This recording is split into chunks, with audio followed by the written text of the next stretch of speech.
Hey everybody, it's Patrick Mercer with the Mercer Group here in San Diego. I just wanted to get on here and first of all say I hope everybody is staying safe. I hope their friends and family are staying safe and sheltering in place, practicing social distancing. Obviously everything that's going on in the world right now in our country and also our local communities is completely unprecedented, and this has affected everybody that I know, and we're all in this together, and I firmly believe that in the future that we will get past this and we will become stronger from everything that has happened.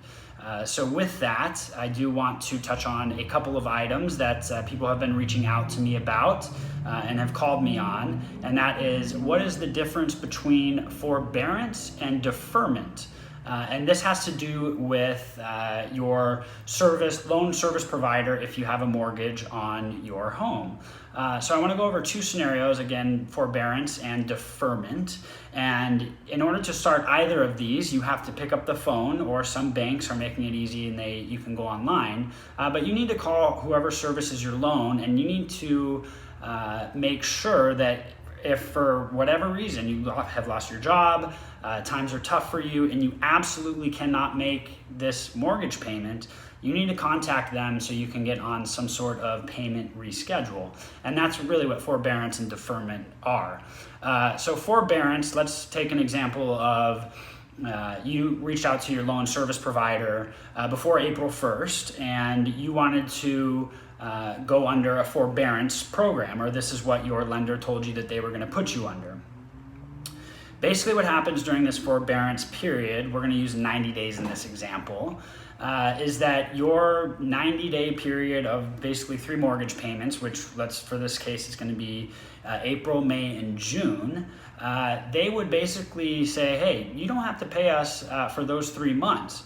Now, where this is completely misleading is that, and what they're not telling people, unless it's in writing, which get everything in writing always, but what a lot of people aren't reporting and what they don't know is that if you go on a forbearance, and let's say you do miss those 3 periods of mortgage payments, come July 1st, not only do you owe July 1st payment, but you also owe April, May, and June payment all at once.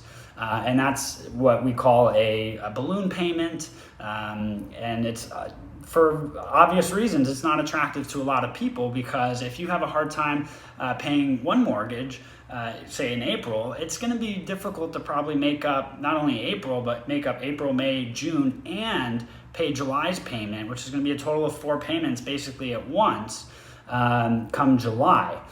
There's also some adverse aspects to forbearance, which I'll touch on, and that's going to be people that don't have a loan backed by Fannie Mae and Freddie Mac, which are basically conventional loan program. If you're not backed by those 2 companies, institutions, you are going to have your credit adversely affected, which is going to obviously make it difficult to make or qualify for car payments in the future, refinances on real estate in the future, purchases of real estate in the future.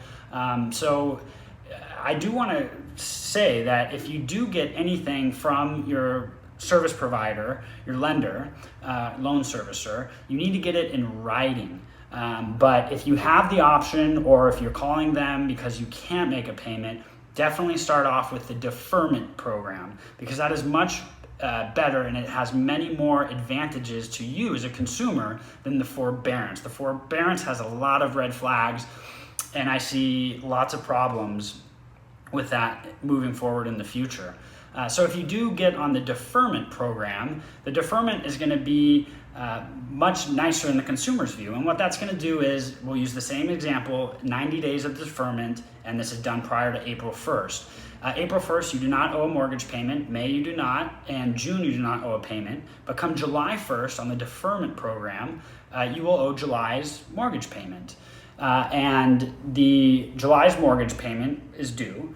But the 3 previous months of April, May, and June, those get tacked onto the end of your loan. So if you have a 30-year mortgage, the 3 payments that you deferred are going to be tacked on to the back of that 30-year mortgage. So if you've been in your property for 5 years on a 30-year mortgage, 25 years from now, your loan, your amortization schedule is going to be extended by 3 months, which obviously you'd rather extend things into the much longer future, say 25, 30 years from now, as opposed to just 90 days from now, like the forbearance.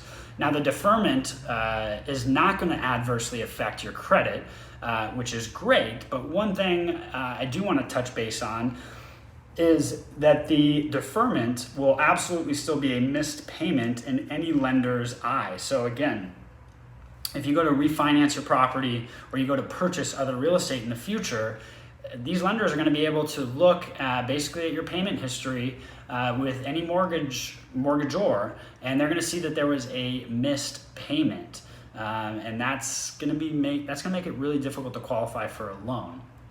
So if you have the option, or if you do unfortunately have to call your loan servicer or your mortgagor, definitely start out with the deferment program, as there's many more benefits financially to you as a consumer as opposed to the forbearance. And I've seen it misreported, and there's some people that just need to know the specifics of both programs. So I hope that this video has helped at least one person out there, and hopefully it has informed others. But if you have any questions about forbearance, or you have any questions about the deferment program, please feel free to reach out to me. My cell phone number is going to be in the link below, and I'm always here to help you guys. So I hope this has been of help, and I look forward to seeing everybody once we get this shelter in place and things go back to somewhat normal. So I hope everybody's safe, and we'll talk soon. Thanks so much, guys.